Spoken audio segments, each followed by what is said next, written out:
I have spent 6 years wandering through forests alone, finding comfort in the places other people call dangerous. Solitude has always given me clarity, a sense of belonging that I can't find anywhere else. But the woods do not care how experienced you are. They don't care how many trails you've conquered or how confident you feel moving through their silence. The forest keeps secrets older than you, older than anyone. And if you wander far enough from the places meant for people, you eventually stumble into something that was never meant to be seen. That's what happened to me last October, in the deep backcountry of the Monongahela National Forest.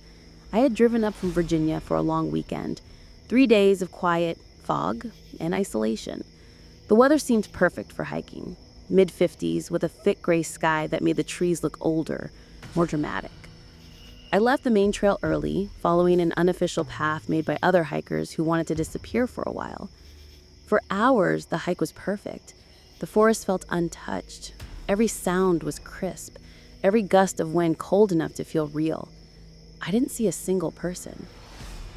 That changed when I reached the gorge. It wasn't enormous, but deep enough to break bones. A narrow cut in the earth, maybe 30 or 40 feet down, with jagged rocks and a thin stream winding through the bottom. The walls were crumbly, too steep to climb, but there was a fallen oak stretching across the gap like a natural bridge, its bark weathered smooth. I studied it for a while, testing its weight, listening to how it settled under pressure. It felt stable enough. I crossed carefully, every step deliberate, the soft slide of worn bark under my boots speeding up my pulse.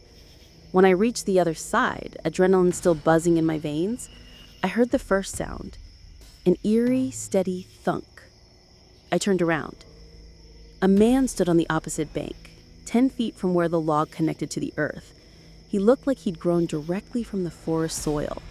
Filthy camel jacket, torn jeans, and a matted gray beard hanging unevenly around a face carved by age or stress, maybe both. But it was the axe in his hands that froze me.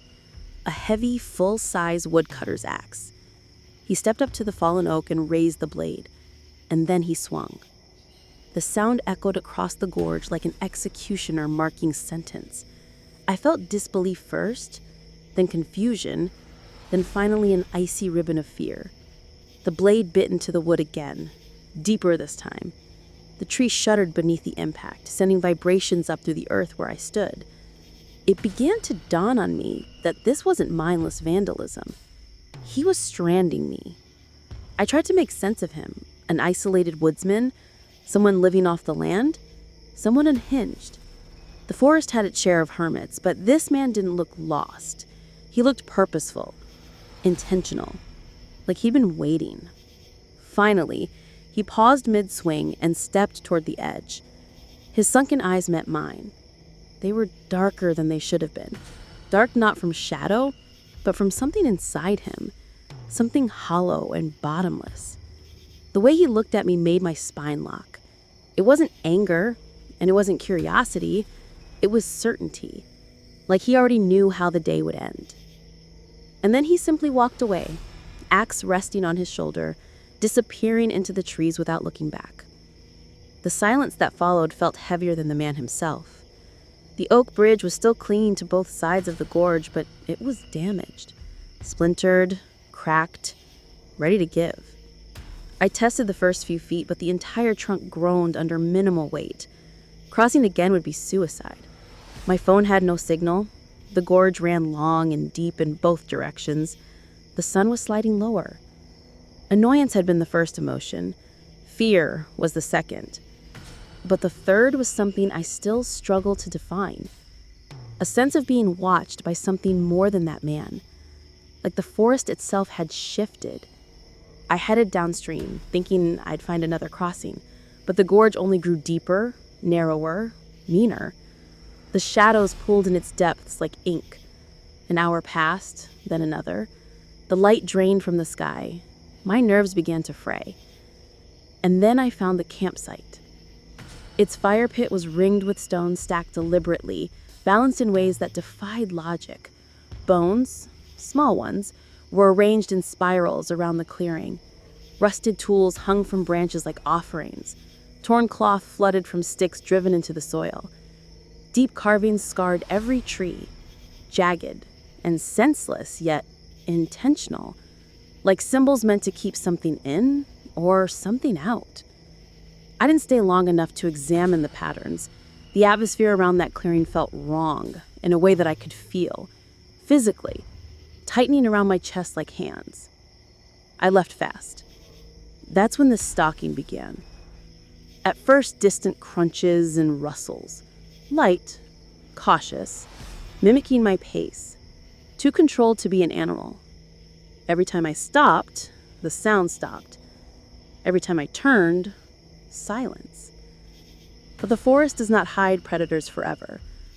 I finally caught movement, a figure slipping behind a tree, then another to my left. Shapes moving in coordination, silent until they wanted me to hear them. They were circling, herding me away from the gorge deeper into their territory. When the first scream tore through the forest, it didn't sound human. It was ragged, furious, primal, and it came from behind me. They broke cover. I ran because there was nothing else to do. I ran until my lungs burned and my legs felt like water. The forest around me blurred into streaks of gray and green. The gorge loomed again on my left, a black wound in the earth. And by some miracle or curse, another fallen tree spanned the gap. It was thinner, weaker, not meant for crossing. But I didn't have a choice. I scrambled onto it, wobbling, arms out, praying it didn't snap under my weight. The wood groaned. Something crashed through the brush behind me. Heavy footsteps, snapping twigs, hoarse breathing. I didn't look back. When I reached the other side, I collapsed to my knees, turning just in time to see them. 3 figures emerged. 3 versions of the man with the axe, or maybe 3 shadows of him. Camo, jeans, filth caked into their skin. Their faces looked carved, not grown, unhuman in their stillness. One reached for the tree but didn't step onto it. He just watched me, tilting his head slowly like he was listening to something I couldn't hear. The other stood beside him, statues, staring from a different era. Then, as if some silent verdict had been passed, they stepped back into the woods and vanished. No sound, no movement. Gone. The forest swallowed them whole. I ran again, blind, stumbling, half sobbing without realizing it. Somewhere along the way, the trees thinned and the familiar lines of the trailhead appeared like a hallucination. I don't remember reaching my car. I remember the headlights, the steering wheel trembling under my grip, the long drive back to civilization feeling unreal, like waking from a nightmare I'd somehow survived. I reported what I could, but part of me knew nothing would come of it. Those men, if they were men, belonged to the forest in a way people like me never will. I still hike, but something died in me that day, a kind of trust, the belief that wilderness is peaceful. Now, every crack of a branch, every gust of wind shifting through the leaves feels like a warning. The forest reminds me quietly, constantly, I was not supposed to walk out of there.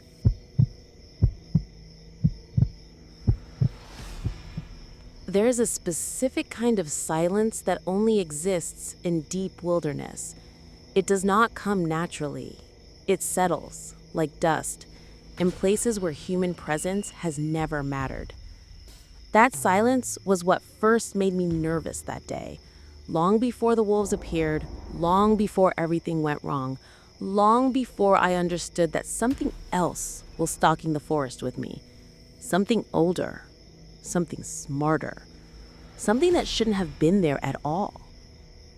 3 years ago, I had taken a solo trip through a remote region of northern Minnesota. I had always preferred unmarked paths, places untouched by hikers, free of the false safety that trail signs and man-made boundaries create. I liked the challenge. I liked the feeling of relying only on instinct.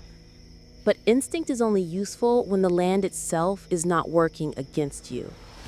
On that particular hike, the land felt wrong almost immediately, though I didn't recognize the feeling until much later. It started with the trees. They grew too close together, not unnaturally close, but tightly enough that the forest seemed to inhale around me. Every footstep felt like an intrusion, like the branches were listening, watching.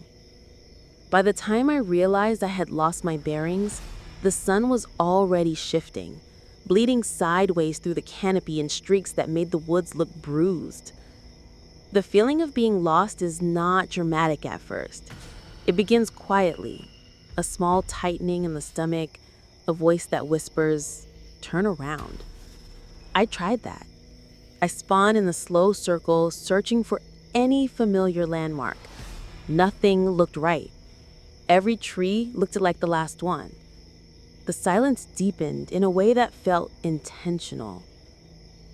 I started walking again, trying not to think about the possibility of spending the night out there. That was when I heard the first rustle behind me. Quick, sharp, close. It stopped the moment I stopped. I waited, focusing on the thud of my heartbeat. Nothing.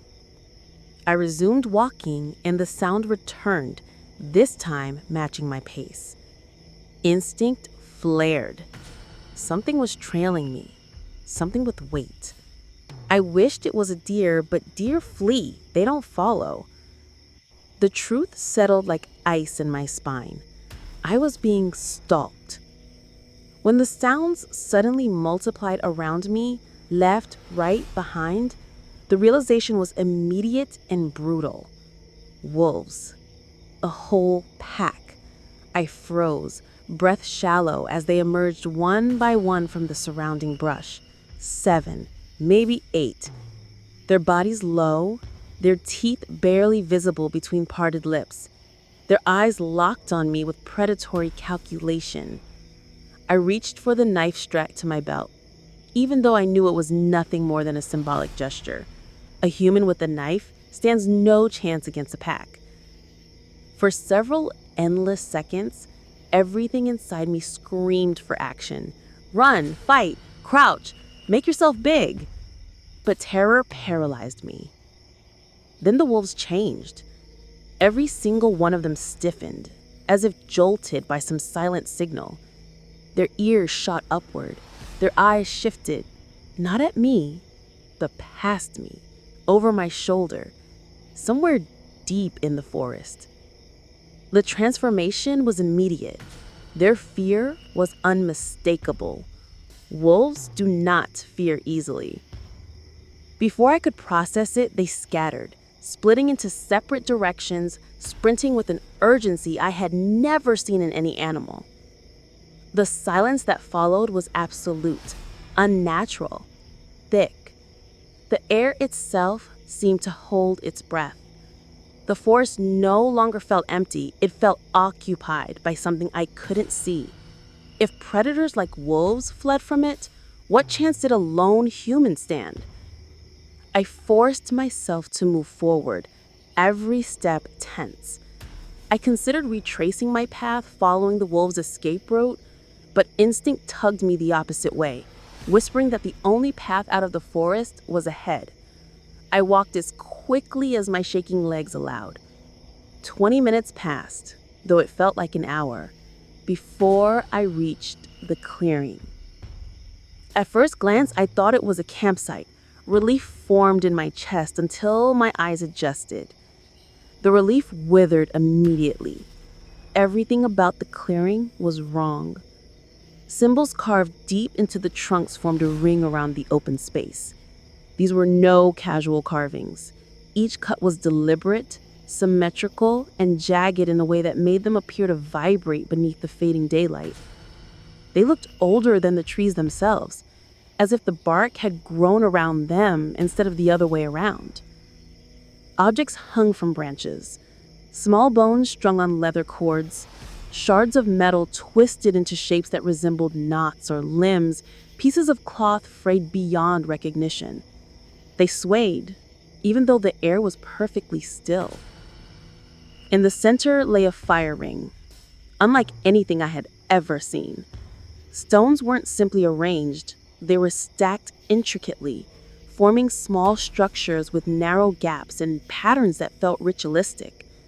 Something had burned there, something that left behind not ash, but residue, dark, sticky streaks coating the stones. And then there was the smoke. A thick, unmoving cloud hovered 6 feet in the air, black, dense, and suspended, as though trapped in time.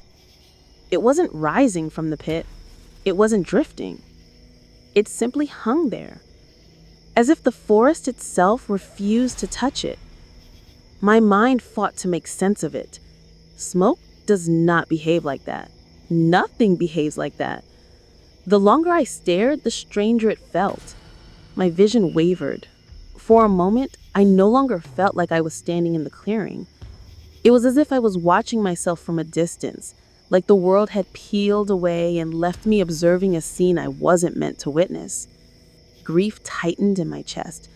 Grief for something I didn't understand, something that hadn't happened yet but felt inevitable. Fear finally broke the trance. Every cell in my body screamed at me to run. My legs responded before my mind did. I turned and bolted through the trees, heart pounding, lungs burning. The forest warped around me. Shadows stretched in impossible shapes. Branches appeared too quickly, forcing me to dodge at the last second. There were moments, fleeting and disjointed, when I thought I heard footsteps behind me, heavy ones. But whenever I glanced back, only darkness stared back. My memory fragments after that point. Panic stole pieces of time. I remember running until my legs failed, stumbling, getting back up. I remember the temperature dropping in an instant, as if the forest had exhaled winter. I remember feeling watched, not followed, but observed. The next clear memory is the first glimpse of my vehicle through the thinning trees. Night had fallen completely. My shirt was soaked with sweat, my hands numb with cold. I don't remember unlocking the door or turning the ignition. I only remember driving, faster than I should have, until the forest disappeared in the rearview mirror. I did not report what I saw. No one would have believed me. Even now, I cannot explain the missing pieces of the story, the gaps in my memory, the blurred transitions, the way my thoughts felt muffled, as if something had reached inside my mind and turned the volume down. Research says that traumatic events embed themselves deeply, that fear sharpens memory. But the opposite happened to me that day. My fear was primordial, intense enough to burn itself into my soul. And yet the details slip through my fingers every time I try to recall them fully. What terrifies me most is not the wolves, not the symbols, not the floating smoke. It is the fact that I cannot remember what happened for nearly an hour of my life. Time vanished. Something took it. Something was there in the woods, something capable of frightening a pack of wolves into retreat, something capable of bending perception, something capable of turning my memory into fog. I do not think it was human. I do not think it was animal. And I know, with a certainty that keeps me awake some nights, that it watched me leave and let me leave. Because whatever it was, I do not believe it was finished with me.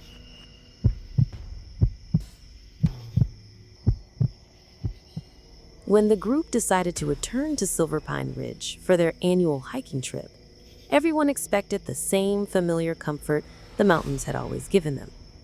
The ridge had been a constant in their lives, a place where they escaped deadlines, stress, and the noise of the city.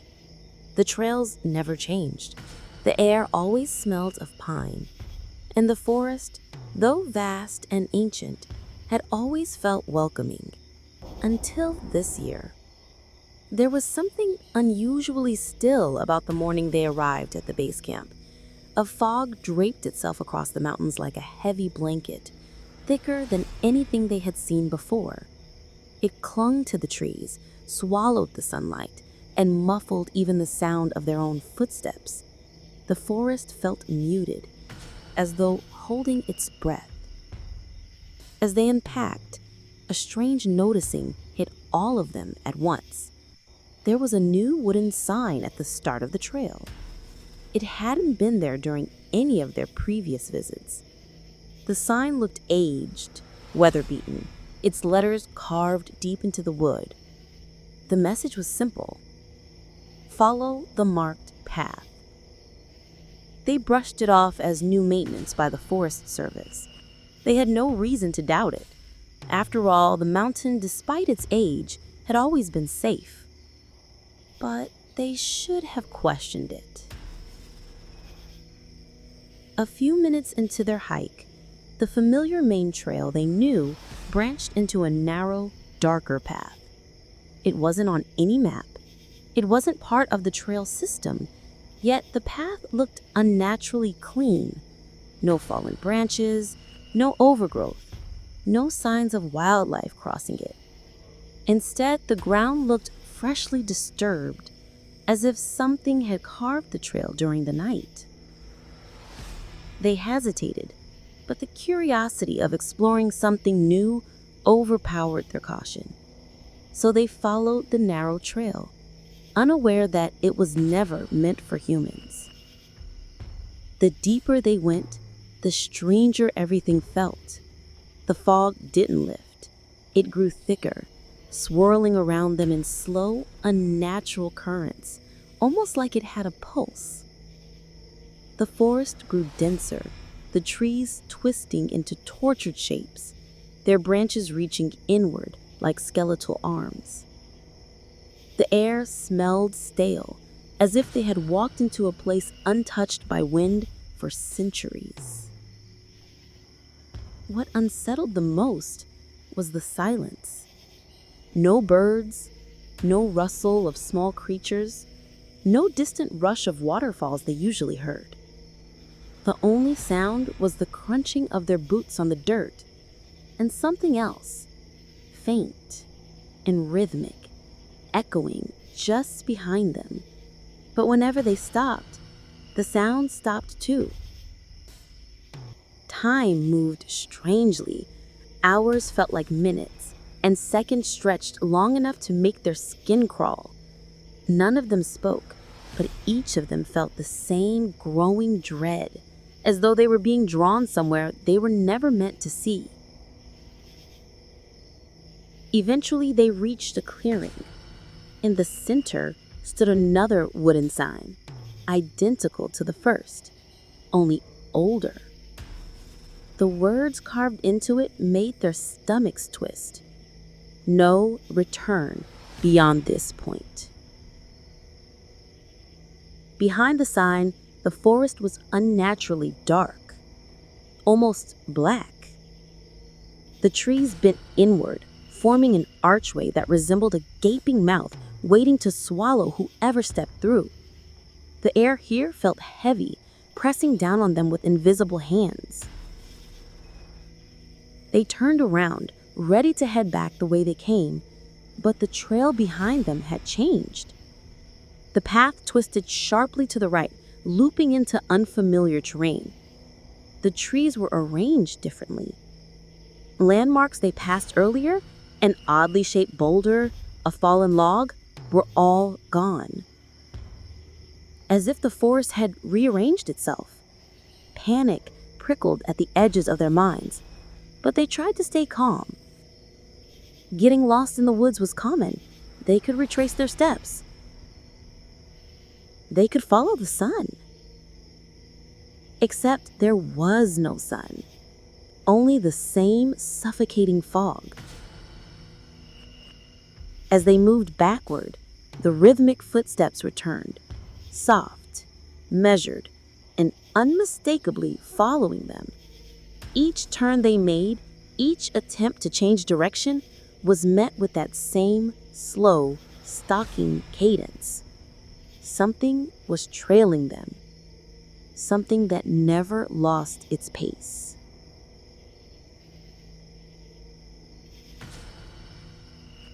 When they reached the clearing a second time, they realized they hadn't been walking in circles. The forest had been guiding them back.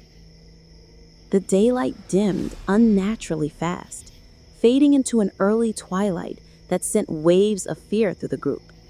The shadows stretched long and crooked, bending in directions that defied the fading light. The trail ahead grew darker, the path behind even darker still. The fog swirled again, moving with intent, coiling around their legs like something alive. And for the first time, they heard a sound that didn't belong to the forest. A low, drawn-out creaking, like old wood bending under pressure. It came from the darkness beyond the sign. The forest was no longer hiding what lived within it. Fear surged in their throats as they pressed forward, desperate to find any exit. But every step toward what they thought was freedom only pulled them deeper into unfamiliar territory. The trees leaned closer, their trunks splitting open like twisted mouths, frozen in silent screams. The ground beneath them pulsed faintly, almost like a heartbeat. It didn't take long for the forest to show them the truth. In the fading light, they saw shapes carved into the trees, deep gouges that looked like claw marks, spiraling upward into patterns that resembled symbols rather than scratches. Some marks were fresh, sap still dripping, thick and dark like old blood. The creaking grew louder, closer. Night fell with unnatural speed, swallowing the forest in a suffocating darkness. Their flashlights flickered as if struggling to stay alive. In the circles of faint light, they could see figures, tall, gaunt silhouettes, standing far between the trees, motionless, watching. Every instinct screamed to flee, but their legs felt heavy, as if the forest floor was gripping their ankles. The fog thickened around them, squeezing the air from their lungs. The creaking sound surged again, now accompanied by a dragging noise, like something enormous moving its weight through the trees. The silhouettes shifted, not walking, gliding. Their limbs bent at unnatural angles, their movements jerky and wrong. Their faces were pale, stretched thin over elongated skulls, with empty eye sockets where something faintly glowed. They weren't human. They hadn't been for a long time. The group tried to flee, but the forest closed around them, funneling them toward the dark archway behind the no-return sign. Every path rerouted, every trail vanished, every direction led back to the same point. The creatures circled closer, surrounding the clearing. The fog rose, swallowing their bodies in cold, stinging air. The last thing they saw was the trees closing behind them, sealing the trail completely, erasing any trace it ever existed. When rescue teams came days later, they found no new trails, no strange signs, no footprints, no disturbances in the earth. Silver Pine Ridge looked untouched, as if no one had entered it in years. The hikers were never found. But some nights, when the fog settles heavy over the mountains, new wooden signs appear among the trees, weathered, ancient, pointing the same direction. Follow the marked path. And somewhere far within the forest, something waits patiently for the next curious group to wander in.